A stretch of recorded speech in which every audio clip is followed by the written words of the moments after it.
Convido os irmãos e as irmãs a abrirem suas Bíblias em Romanos, capítulo 1, versículos de 14 a 17. Romanos, carta de Paulo aos Romanos, capítulo 1, versos 14 a 17.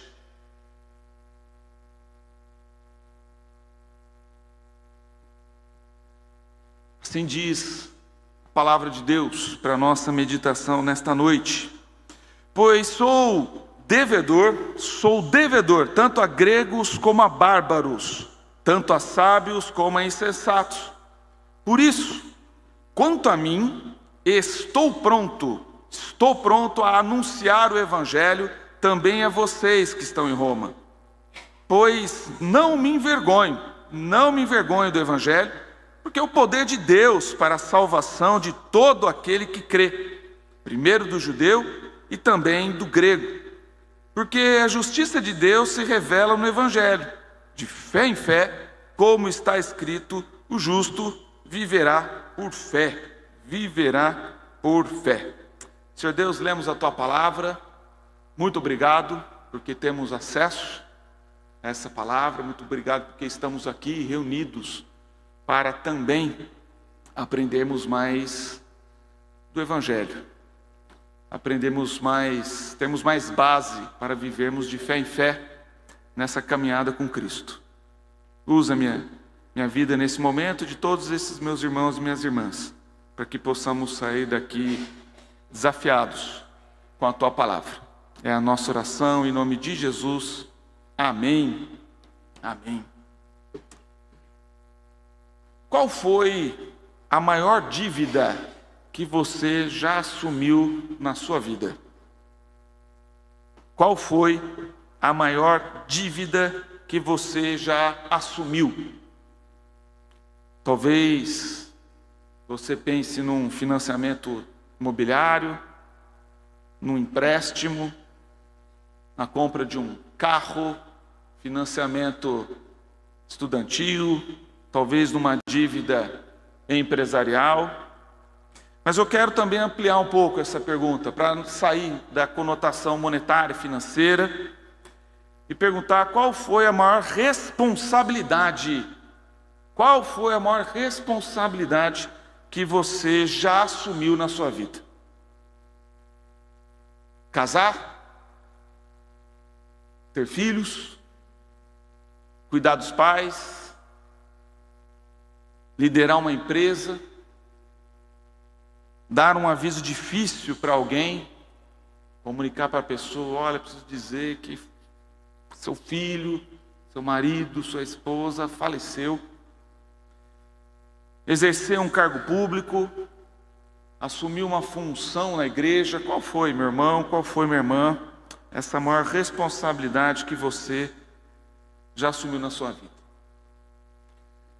E essas perguntas são de fato pertinentes para essa noite por causa do texto que nós lemos. Esse texto, inclusive, se inicia com o apóstolo Paulo dizendo que é um devedor. Daí até o título da nossa pregação, a frase já conhecida: devo, não nego.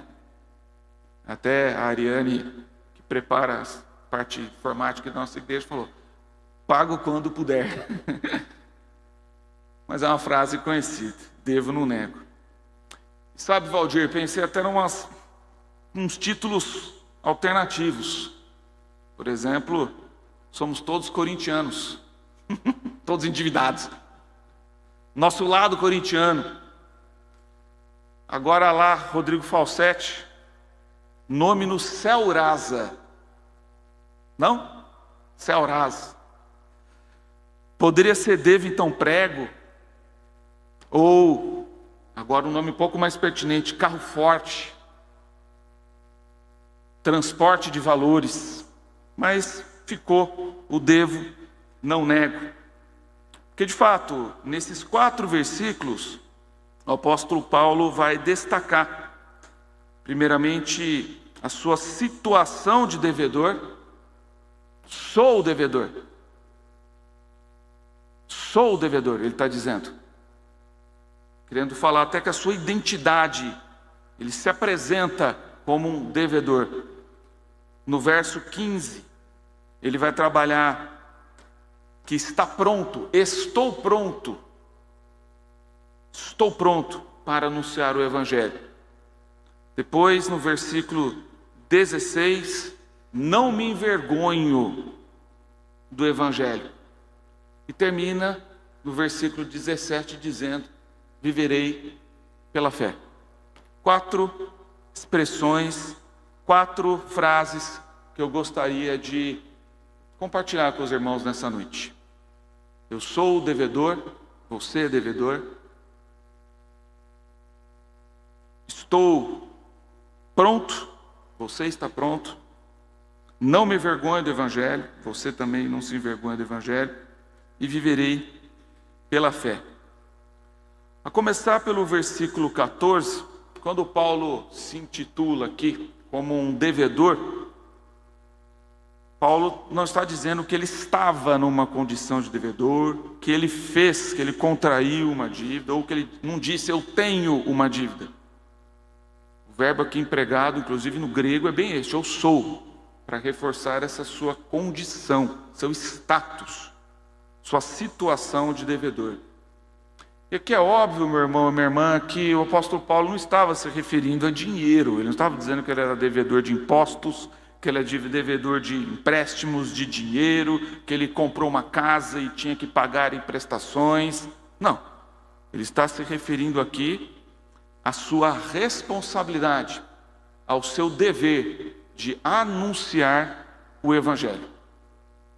Porque quando a gente fala em devedor, é natural nós encararmos esta palavra como aquele que contraiu uma dívida e não pagou, ou está pagando em prestações. A gente associa isso, devedor com dívida financeira, mas não necessariamente. Peguemos aqui o exemplo até das transportadoras em geral. A transportadora recebe um bem que não é dela e ela tem a obrigação de entregar para alguém, para uma outra pessoa, para o seu destinatário. Sem dúvida nenhuma, a transportadora é uma devedora. Está nessa situação de devedor. Precisa entregar aquele pacote, aquele produto ao seu destinatário. Outro grande exemplo, não tanto para o pessoal mais jovem, mas para o pessoal mais antigo, o correio. As cartas. Você escrevia uma carta e alguém tinha que entregar essa carta. Então a pessoa era confiada ao carteiro a função de levar esta carta ao seu destinatário. É nesse sentido que o apóstolo Paulo empregou a palavra devedor. Eu sou o devedor. Eu preciso anunciar o Evangelho. E não significa, dentro da abordagem de Paulo, que ele era devedor porque alguém fez isso para ele. Poxa, eu sou devedor dos gregos porque os gregos fizeram muitas coisas a meu favor. Os gregos me deram cultura. Os gregos me deram status. Não. Ele está falando, afirmando, e cabe a cada um de nós aqui nessa noite reproduzir este eu sou devedor, porque Deus, Cristo, confiou a ele a missão de transportar o Evangelho. E essa é um dos temas mais básicos até do cristianismo. Você um dia recebeu a mensagem de Deus, não para colocar num baú, num cofre, para apenas se alimentar da palavra, mas todos nós, quando recebemos o Evangelho, fomos e somos desafiados a anunciar para as outras pessoas. Estamos diante de uma dívida, de uma responsabilidade, de um compromisso que Deus nos confiou. Em Romanos 8,12, Paulo também utilizou essa expressão devedores, quando disse, somos devedores não à carne, como se estivéssemos obrigados a viver segundo a carne. Então aqui também é importante a gente fazer essa comparação de que somos devedores de anunciar o Evangelho. E não somos devedores, não podemos ser escravos da nossa carne. A Bíblia, inclusive, o próprio apóstolo Paulo, lá em Gálatas 5, vai nos ensinar a lutar contra essas obras da carne. Contra. Agora, anunciar o Evangelho é sim a nossa identidade, o nosso compromisso com Deus.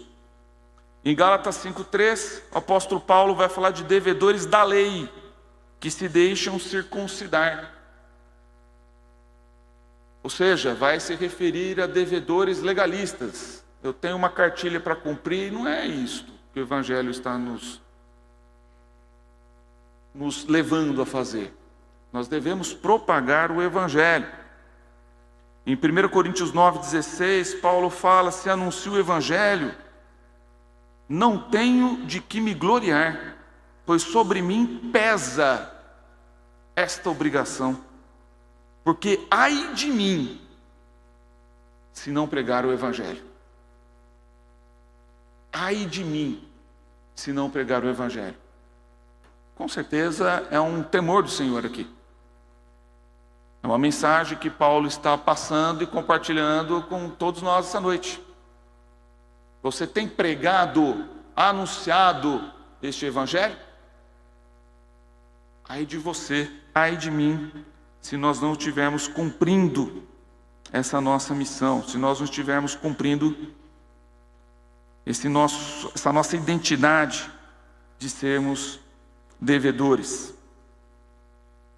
E Paulo, não aqui nesse texto, mas nos outros textos que ele desenvolve, inclusive especialmente no próprio livro de Romanos, se considera devedor porque Cristo primeiro pagou uma dívida que Paulo jamais conseguiria pagar. Essa é a razão, o fundamento, para que eu e você também nos consideremos devedores.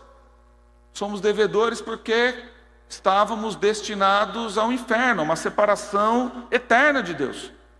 Mas, por pura graça, por pura misericórdia de Deus, aprove a Ele nos trazer a palavra, cremos nessa palavra e então recebemos a salvação. E diante deste presente de Deus, o que nos resta fazer? Senão anunciar este Evangelho, pregar o Evangelho. E ai de nós, se não fizermos isso. Ao observar as pessoas, como que a gente deve se relacionar com elas?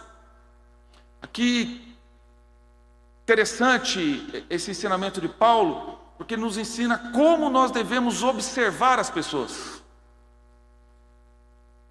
Porque às vezes as pessoas passam na nossa frente, as pessoas inclusive chegam até nós, não é apenas como um transeunte, um pedestre que está passando e você mal tem a oportunidade de falar. Às vezes as pessoas falam conosco, às vezes as pessoas nos procuram por motivos profissionais, pessoais, ou qualquer que seja o motivo, e nós procuramos dispensá-las o mais rápido possível.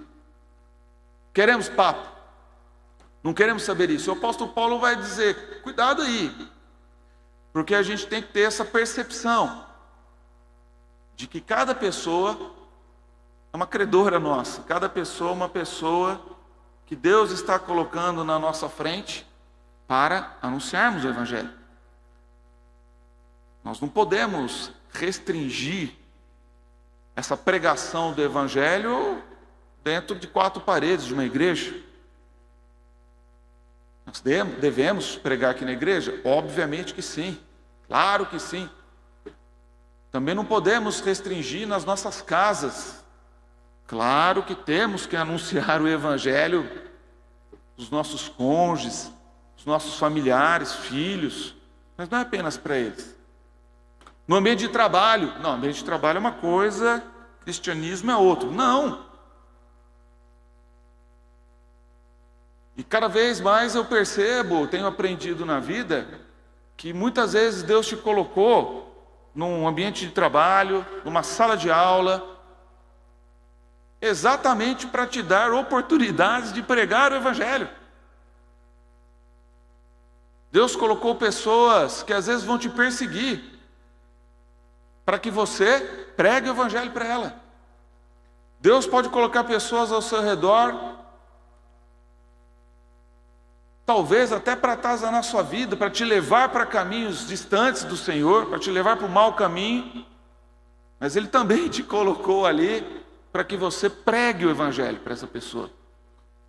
Aquela pessoa que te mandou um oi, algum tipo de comunicado num WhatsApp da vida, numa rede social,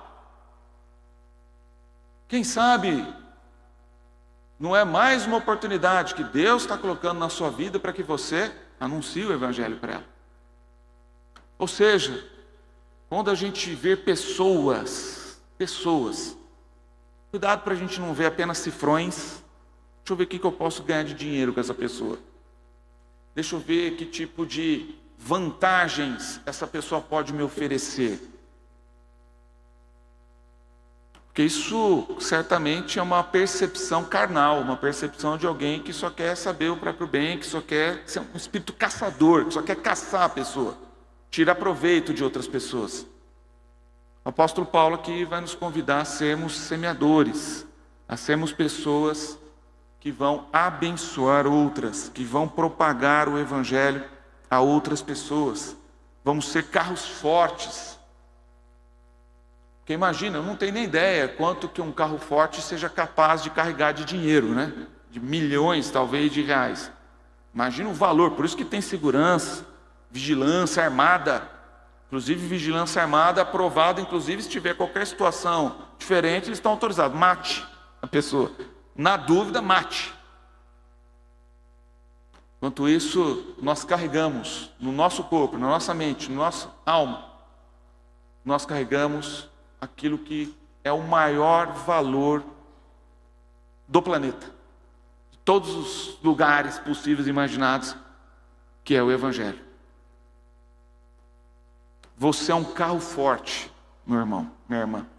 Todos nós que cremos em Cristo temos este papel de transportar, de anunciar o Evangelho. Somos carteiros de Cristo, de transmitirmos a mensagem de Deus para todos, gregos e bárbaros, sábios e insensatos, está no versículo 14. E aqui essa expressão, essa comparação bárbaros e gregos, ou gregos e bárbaros, significa todas as nações. Porque naquele contexto, grego era grande referência cultural. Então, quem é grego, a cultura grega, e quem não é? Quem que não é grego, é bárbaro? Todos, para todas as nações nós devemos anunciar. No Brasil, em todos os cantos no Brasil, inclusive em tribos indígenas, no Nordeste, como recentemente a nossa equipe de missionários, de membros aqui da igreja foi, em todos os lugares, precisamos anunciar. E também vai dizer sábios e insensatos. Sábio aqui no sentido de culto, pessoa inteligente, e aquelas pessoas que sejam as mais analfabetas possíveis. Todas as pessoas. Então o apóstolo Paulo esse texto bíblico está nos desafiando a anunciar o Evangelho. Você é um devedor, eu sou um devedor. Nós devemos anunciar o Evangelho a todas as pessoas. Crianças, sim. Por isso que nós temos um ministério que tem cada vez mais crescido, graças a Deus por isso, com as crianças. Uma preocupação que nós temos, desde criança. Os nossos adolescentes, pré-adolescentes, os nossos idosos, depende da idade,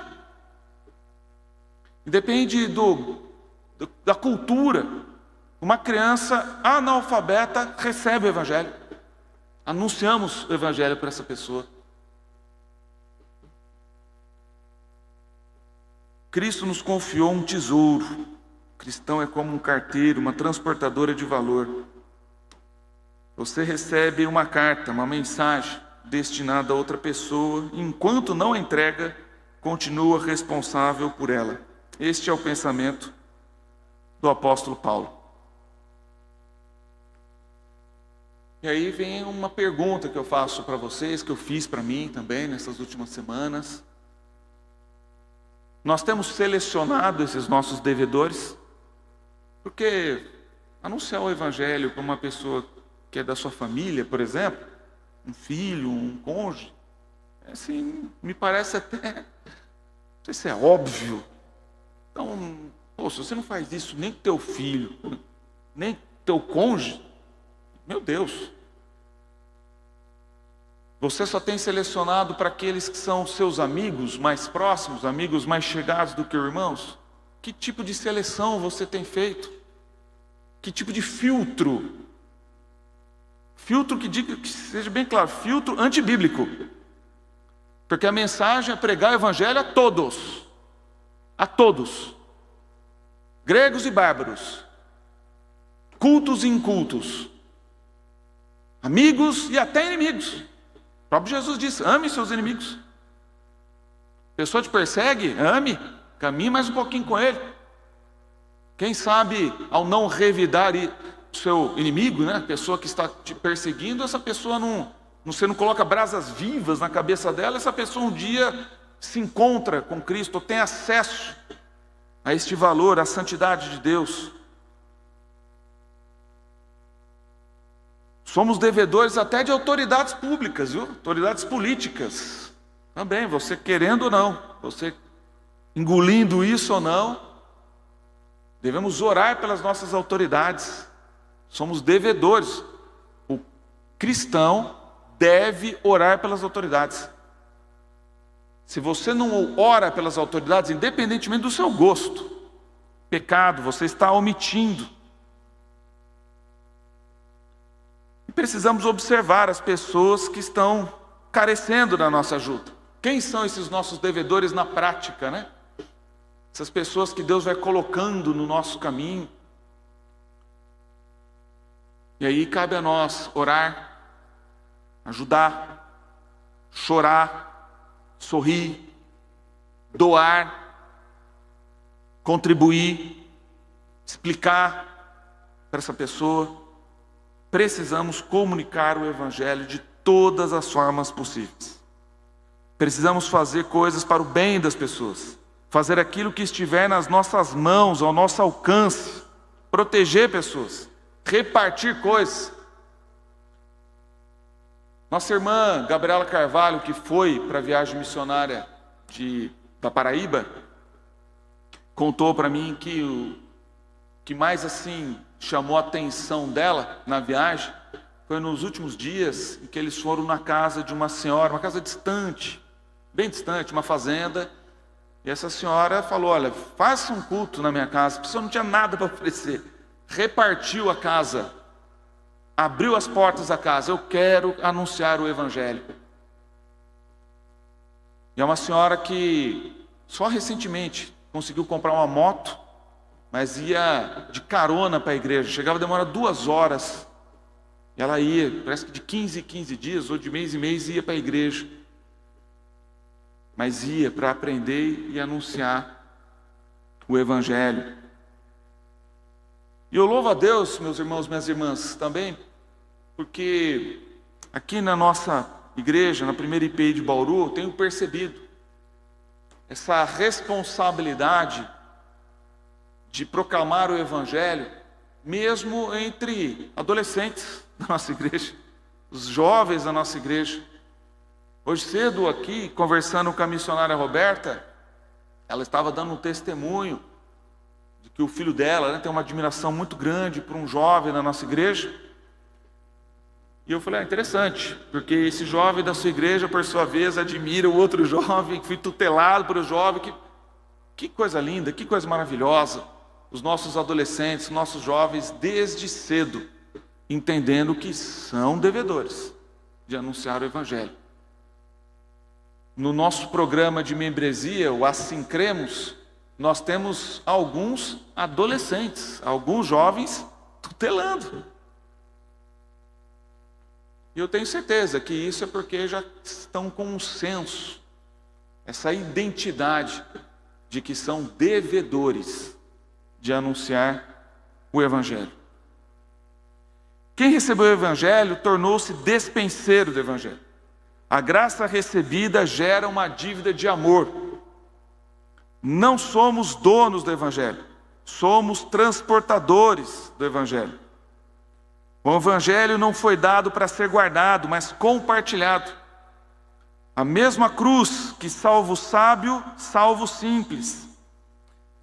Quando a igreja perde a sua responsabilidade missionária, esta igreja perde a sua identidade. Quando uma igreja perde sua responsabilidade missionária, esta igreja perde a sua identidade cristã. Isso vale individualmente para cada um de nós. Se você perdeu essa sua responsabilidade missionária, que essa noite você ache e você reencontre e passe a se sentir responsável por outras pessoas. Não perca essa identidade cristã. Somos devedores. Paulo não se sentia superior aos perdidos. Paulo sentia-se responsável por eles. Quem conhece Cristo não pode viver apenas para si. A melhor evidência de que fomos alcançados pela graça é o desejo de levar graça a outros. Romanos 13:8, o apóstolo Paulo também vai dizer: a ninguém fiqueis devendo coisa alguma, exceto o amor. Exceto o amor. É a nossa dívida, é a nossa identidade. Mas no verso 15, o apóstolo Paulo vai avançar. Uma vez devedor, uma vez reconhecendo essa sua identidade, esse seu compromisso, no verso 15, Paulo vai dizer: quanto a mim, estou pronto a anunciar o Evangelho também a vocês que estão em Roma. Estou pronto. No original grego, ao pé da letra, o estou pronto seria um espírito movido para frente, uma disposição, um propósito. Talvez numa linguagem de hoje seria: não veja a hora. Quanto a mim, não veja a hora. Estou ansiando, desejando este momento de anunciar o Evangelho. Estou pronto. E a prontidão, meu irmão, minha irmã, como nós sabemos, não é um acidente, não ocorre do nada. Ninguém acorda preparado. Soldados treinam, atletas treinam, os nossos músicos ensaiam, treinam, e o cristão também. O apóstolo Paulo foi treinado, foi discipulado. Então essa prontidão do apóstolo Paulo também nos leva ao tema da capacitação, da preparação.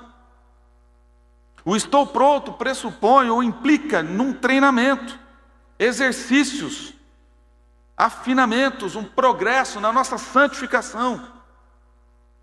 Paulo não escreveu aqui: estou confortável, estou seguro de mim, estou confiante em mim mesmo. Não. Quanto a mim, estou pronto a anunciar o Evangelho. Eis-me aqui, envia-me a mim. Mas como que nós nos preparamos na prática para anunciar este Evangelho? Orando, estudando a palavra, nos santificando, na comunhão com irmãos, vindo na igreja, tendo uma disciplina espiritual, indo a campos missionários. Hoje cedo também conversando com uma outra irmã que foi para a viagem missionária, a Lilian Trombini. Ela comentou com a Sônia Alvarenga, que também foi. Eles voltaram semana retrasada, hein? Semana retrasada, acho que eles voltaram. Contou para a Sônia: já estou me preparando para a viagem do ano que vem. E não foi uma coisa de boca, porque ela falou: já estou traçando planos de como que eu vou ganhar dinheiro para financiar a minha viagem.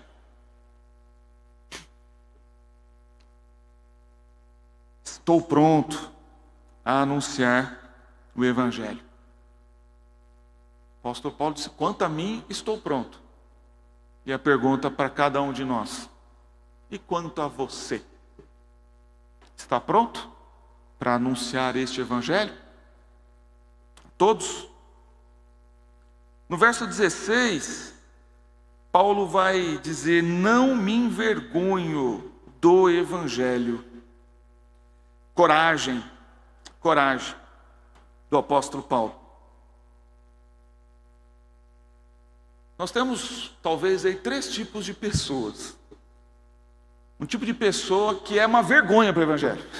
A pessoa é uma vergonha. Pessoa de péssimo testemunho.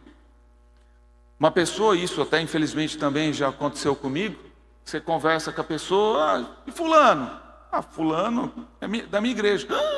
Fulano é da sua igreja? Peraí, de que fulano você está falando? Eu acho que não é não, me enganei, né? E vai falando da pessoa de um péssimo testemunho. Há pessoas que envergonham o Evangelho. E infelizmente com as redes sociais, está aumentando. Não, acho que não esteja aumentando o número de pessoas que envergonham, está aumentando o acesso. Essas pessoas estão falando tanta besteira por aí que o Evangelho é envergonhado. Pessoas que é melhor falar que não é crente do que é crente. Várias denominações religiosas, vários cargos. A gente tem bispos, apóstolos, envergonhando, entre aspas, apóstolos, envergonhando o Evangelho. Talvez um dos títulos que está faltando é vice-deus, né? Alguém fala: eu sou vice-deus. Pessoas que envergonham o Evangelho. Esse é um tipo de gente. Mas também tem um tipo de gente que se envergonha do Evangelho. A pessoa tem vergonha, se esconde. No passado a gente chamava de agente secreto de Deus. Várias pregações por aí: o agente secreto de Deus. E eu não sei, eu acho que o pessoal mais novo não vai conhecer essa frase. Café com leite. Aquela pessoa é um café com leite. Estão lembrados dessa frase? Café com leite é uma pessoa que é mais diferente. É uma pessoa zero à esquerda. Um exemplo. Vamos lá na chácara Dona Cota, vamos dividir o time. Então vai lá, Fantinho para um lado, Lucas Rocha para o outro, Ricardinho para um lado, Gabriel Barreto para o outro, Omar de um lado, Luiz Fernando de outro, preenche o time. Só falta quem? Só falta o Lucas Vicente. Aí as pessoas falam: pô, mas aí um time vai jogar com a mais. Não, mas é o Lucas Vicente. Lucas Vicente é café com leite. Pode jogar em qualquer time que não vai. E tem crente que é assim. Que é o crente que tem vergonha. Não que é assim igual o Lucas, que eu dei esse exemplo de brincadeira no futebol, mas como irmão em Cristo, como servo de Deus, é um exemplo de alguém que não se envergonha do Evangelho. Mas tem gente que se envergonha do Evangelho, se esconde, não faz nada pelo Evangelho. Talvez esteja representado naquele falso crente da igreja de Laodiceia. Vou vomitar das suas obras que não existem. Mas Paulo está nos levando, nos propondo a ideia de alguém que não se envergonha do Evangelho. Jesus, em Marcos 3:38, olha só essa palavra de Jesus: quem se envergonhar de mim e das minhas palavras, também o Filho do Homem se envergonhará dele, quando vier na glória do seu Pai com os santos anjos. Meu irmão, minha irmã, não se envergonhe do Evangelho. E o apóstolo Paulo nos convence de forma até direta mesmo. Por quê? Porque é o poder de Deus para a salvação. Como é que você vai se envergonhar do Evangelho?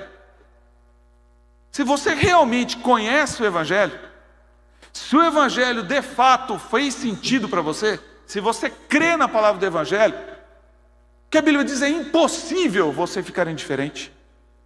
É impossível. Você saber que você tem um valor desse, um poder desse, primeiro, e guardar só para si.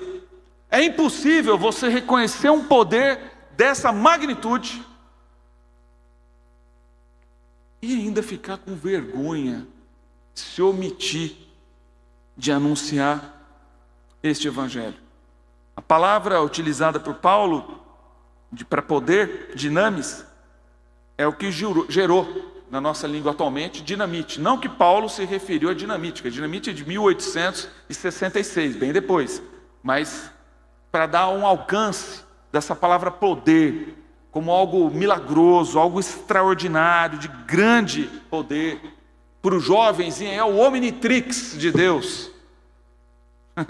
Uma bomba nuclear ou atômica, né, de ter esse efeito. E tudo isso nós temos, o crente, o cristão tem isso. Como é que você vai se envergonhar disso, meu irmão? Sabendo que você é devedor. Se você está pronto, como é que você vai se envergonhar deste poder? Poder de Deus para a salvação de todo aquele que crê. Também é interessante esse trecho da palavra que deixa bem claro que não é uma salvação de todos. Não está aqui falando de um universalismo, de uma salvação de todos. O apóstolo Paulo deixa bem claro que essa salvação também tem do outro lado, aquele que crê. Então é papel nosso pregar, é anunciar. Se essas pessoas, esses nossos credores, vão dar ouvidos a nós, vão aceitar, vão seguir a Jesus, isso não é responsabilidade nossa. Isso já dependerá da crença dessa pessoa. Então o nosso papel é falar, pregar, anunciar este poderoso evangelho. Que no versículo 17 também Paulo adiciona, dizendo que além de ser poder, também é a justiça de Deus. Que o evangelho revela a justiça de Deus. Se tem um tema, ainda mais eu, na condição de advogado, profissional do direito, estudante do direito, uma das coisas que eu percebo que a sociedade mais almeja na vida é justiça. Justiça. Clamamos por justiça. E nós temos no evangelho as bases dessa justiça. O que é certo, o que é errado. O que deve ser compartilhado. Qual é o processo? Condenação. O livro de Romanos é o livro da justificação, para dizer que mesmo sendo pecadores, miseráveis, pela graça de Deus, somos declarados justos. Pela graça de Deus. E no versículo 17, na parte final, o justo viverá por fé. Viverá por fé. Sou devedor, estou pronto, não me envergonho e viverei pela fé. Paulo aqui deixa bem claro que nós precisamos viver não pelas nossas próprias forças. Não vai ser o nosso intelecto, não vai ser a nossa teologia, não vai ser a nossa experiência, a nossa conta corrente. O que de fato importa para nós vivermos de acordo com a vontade de Deus é a fé. A fé. A carne vai nos segurar, vai nos rebaixar. A carne nossa vai dizer, tenha medo, você está cansado, deixa para amanhã, você não é capaz. Você tem 1 ano de igreja e já quer trabalhar na igreja? Por fé, pela fé, ou de fé em fé, viva este evangelho. Se aprimore na palavra de Deus. Esse trecho de fé em fé é um superlativo, é uma forma intensa que o apóstolo Paulo quis dizer aqui, com o significado de somente a fé. É um destaque, um holofote. Fé. Vive por fé. Que o seu instrumento seja a fé. Fé em Cristo, a fé nesse evangelho. A gente não apenas começa pela fé, nós vivemos pela fé, servimos pela fé, evangelizamos pela fé, perseveramos pela fé. Para quem iremos? Apóstolo Pedro, para quem iremos? Pela fé seguimos Jesus. Para onde eu vou? Pela fé vou em direção da santidade de Deus. E o viverei pela fé também, Paulo aqui, da mesma forma que ele destacou, sou o devedor. Que dá a ideia de uma situação da sua identidade. O viverei aqui no futuro dá uma ideia de permanência. Viverei pela fé, eternamente, perpetuamente. Uma duração contínua, que Paulo utiliza esse trecho de Abacuque 2, versículo 4. O justo viverá por fé.